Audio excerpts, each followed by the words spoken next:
За тэгэхээр энэ тогтоолын төсөл бол нэг өөрөө бас нэг асуудалтай байгаа юм л да. Тэгэхээр 1992 оны үндсэн хуулийн заагдсан тэр 44-р зүйл бол гол агуулга нь одоо за энэ дээр бол одоо 14 мега төсөл эрчим хүчний одоо реформ бүссэн хөгжлийн асуудал гэдэг энэ асуудлуудыг тавиад энд одоо энийг шийдвэрлэх асуудлаар илтгэл хүлээх тухай асуудал ярьж байгаа. Тэр өнгөрсөн хугацаанд бол манай парламент бол ерөнхий сайдын оруулжсэн бүхэл зүйлийг ерөнхийдөө бүгдийг дэмжиж явж байсан. Аль нам нь одоо дэмжиж сөрөг хүчин ч гэсэн бид нар бас тодорхой хэмжээр дэмжиж ингээд явсан. Тэгэхээр энэ 44-р зүйл чинь ямар агуулга байдгийг гэхдээ жишээ нь за засгийн газар төсвийн асуудал оруулж ирлээ. Тэнгүү төсвийн алдагдлыг 0.5% барь гэдэг ийм засгийн газрын их хурлын одоо шийдвэр гараад энийг буцаасан тохиолдолд энийг ингэж барих боломжгүй. Ягагтгүй эдийн засгийн нөхцөл байдал ийм байна. Тийм учраас энэ асуудлыг би одоо ингэж 0.5 бол төсвийн алдагдлыг барьж чадахгүй. Тийм учраас миний одоо энэ асуудлыг энэ одоо 2% төсвийн алдагдлыг 2% нь өргөн барьсан тэр төслийг баталж өг. Альсвал надад итгэл үзүүлэх тухай асуудал ярьж өг гэдэг. Тэг хэрвээ одоо энд итгэл үзүүлэх тухай тогтоол орж ирэх юм бол тэргийн одоо дэмжсэн тохиолдолд шууд одоо тэр 0.5%-аар 2%-аар одоо төсвийн алдагталтаа батлах тэр юуд шийдвэр нь шууд хэрэгжээ явдаг. Хэрвээ их хурл итгэл үзүүлэхгүй бол огцордог ийм л одоо зүйл юм байна. Тэгэхээр энэ дээр бол одоо бидний хувьд бол ямарваа нэгэн тийм одоо их хурлаас энэ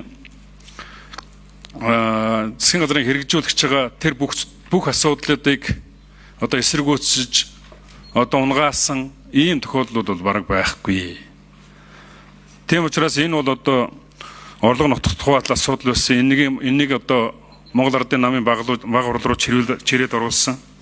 Тэгэд энэ дээр одоо ардсан намыг засгаас гарах тухай ганцхан асуудал яригдсан. Ийм л зүйл байгаа.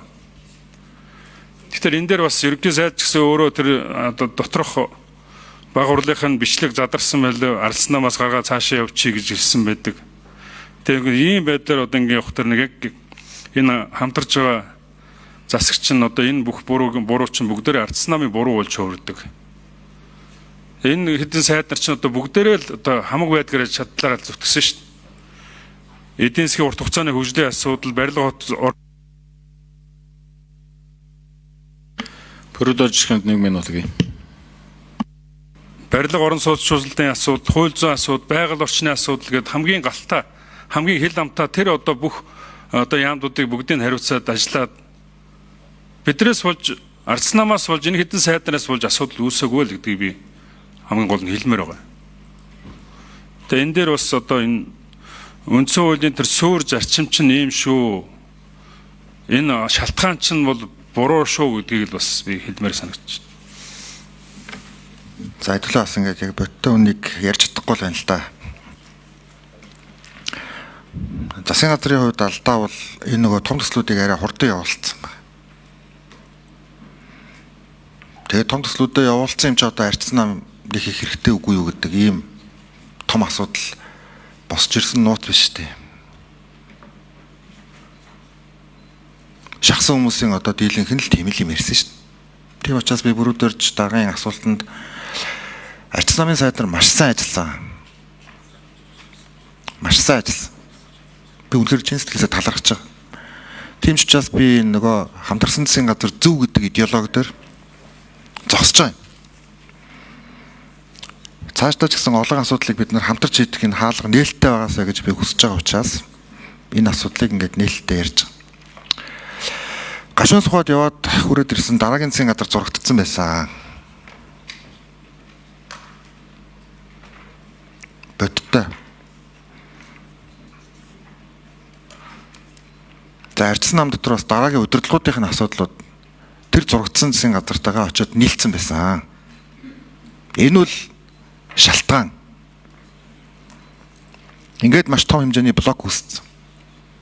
Би хэлээд ш зүгээр энэ асуудал байсан бол би залуучуудтай айлэрт очиод уулзч байгаа юм байна. Харамсалтай нь суур шалтгаан өөрөө энэ. Ерөөсөө л дараагийн нөгөө л сандал судлалын асуудал. Нөгөө л томилгооны асуудал.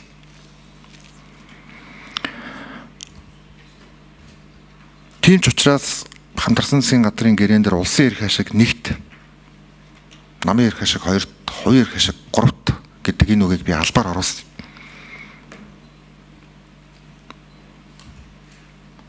Ийм л алдаанаас болж бид нар дандаа л засгийн газраа фейлдсэн.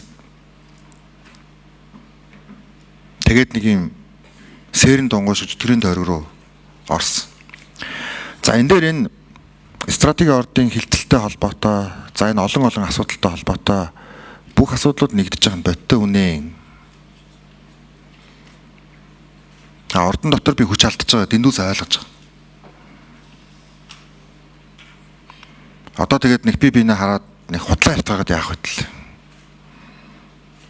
Ботол зүйлээр хин ямар хүн ярьж जैन, за дараагийн цанал хураалтын дараа хин ямар сайд болоод явах нь та нар ард түмэн маань бүгдийг хараар.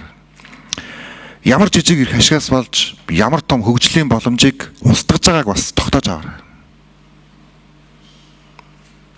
Тэгэл одоо нэг хэдүүлээ ярьчаал уулцнаасаа өөр юм яриад явах. Боттой үнэ хэлэлтэй. Боттой бүх хүний чинь би хариулъя гэж байна. За та хүн бүгдээрээ л ажилласан байх. 5 сарын 14-нд гашуун сухад ганц модын төмөрч замын хил холболт болсон. За Туван сайд, за сангийн сайд гэдээ бид нэр олуулаа ингээд явсан. За ган төмөр дарга дөрч ханд сайд нар ч явжсэн. За яг тэр үедээ давхцаад ийм мэдээлэл бол одоо цацагдсан. За би үрчрээд тайлбар өгөөд тэр өдрөө л авилгалтай тэмцэх газарт одоо бүх материалуудаа бүрдүүлээд өгсөн. Тэгээд ялангуяа одоо гişүүдээ та бүхэн бүгдээрээ л мэдж байгаа. Бид нар бүгдээрээ л хөрөнгө орлогынхаа мэдүүлгийг өгдөг. Хөрөнгө орлогынхаа мэдүүлгэн дээр үндэслээд бид нар орлого нотлох ёстой. Тэгээ бүх материалуудаа аваад ингээд өгсөн. За ингээд хүүтэйгээ уулзсан. За хүүтэйгээ уулзаад бас юу болваа гэд ингээд асуусан. За тэгээд манай хүү бас очиж тайлбар өгсөн байна. За хүмүүс бол одоо 23 настай. Тэгээд уулзаад ярихт бол одоо ялчгүй одоо нэгэн бүсгүүд бол хайр сэтгэлтэй болсон нь бол үнэн байна. Тэгээд би давхар болоод ингээд бүгж билгэлсэн л юм бэл. Бүгж нь 17 сая төгрөгийн үнэтэй бас богоож билгэлсэн, тэр нь 500 мянган төгрөгийн үнэтэй авсан дэлгүүр бүх л одоо тэр нөгөө материалуудыг нь авилгалтай тэмцэх газар бүгдийг л өгсөн байна. За тэр нэг том үнэтэй одоо машин, за тэрийг судалж үзсэн Монголд ерөөсөө 10 хүрэхгүй л байд юм л. Тэр эднэр л бүгд худлаа мэдээл. Тийм учраас энэ бүх зүйлүүд хөрөнгө орлогын мэдүүлэг open data дээр нээлттэй байж байгаа. Авилгалтай тэмцэх газрын захин мэдээлэл дээр байж байгаа. За ингээ авилгалтай тэмцэх газар аваачаад өгсөн. За хугацааны хувьд бол үүнийг хөрөнгө орлогын мэдүүлэгтэй одоо нэгтлээд энэ бүх зүйлүүд одоо яасан бэ гэдгийг нэгтлээд тэгээ буцаагаад хариу өгд юм байна. За энэ бол 30-аас 60 хоног байдаг. Тэгээд нэгэнтээ аваачаад өгцсөн одоо тэгээд тэртэргүй улсын хурал дээр яригдах ийм зүйл дээр хэвлэл мэдээлэлд одоо жишээлбэл ингээд хөндлөнгөөс би тайлбарлаад ингээд байх нь бол бас нэг тийм зохимжгүй юм шиг л одоо тийм мэдрэмж төрсөн. Тэгэхээр өнөөдөр бүхэл асуултыг та бүхэн асууж олно. Үүгээр дамжаад одоо бас ингээд олон нийтэд хангалттай тайлбарлахад бол миний хувьд бол бэлэн байна.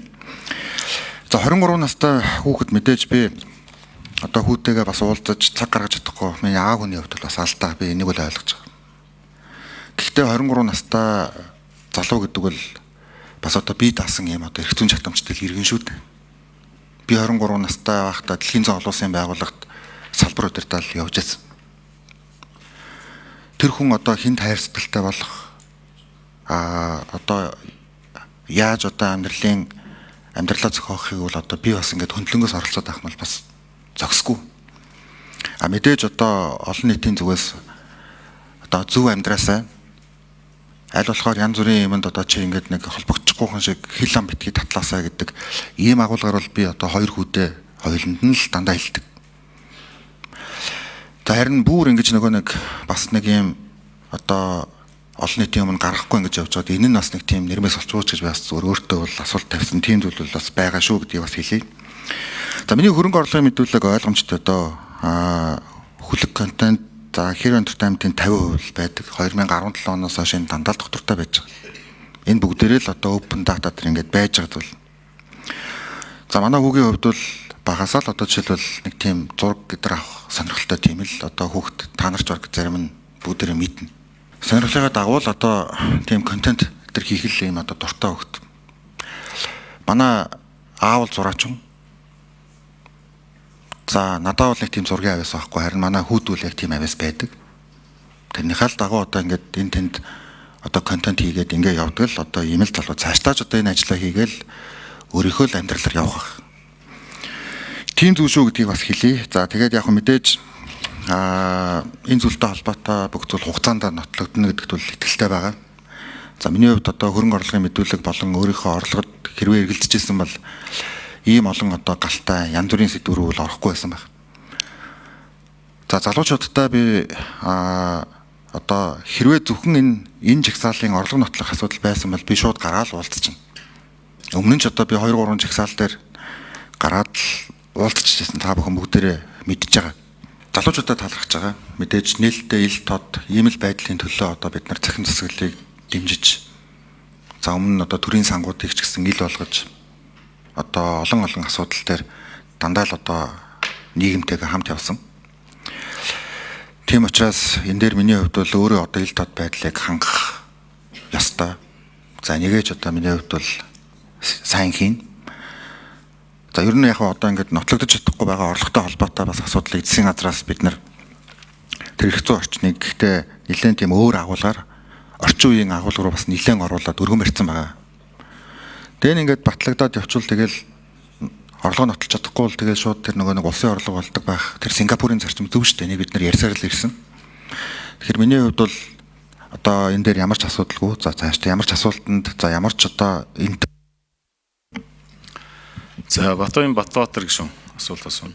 2016 оноос хойш Монгол Ардын нам төр барьсан.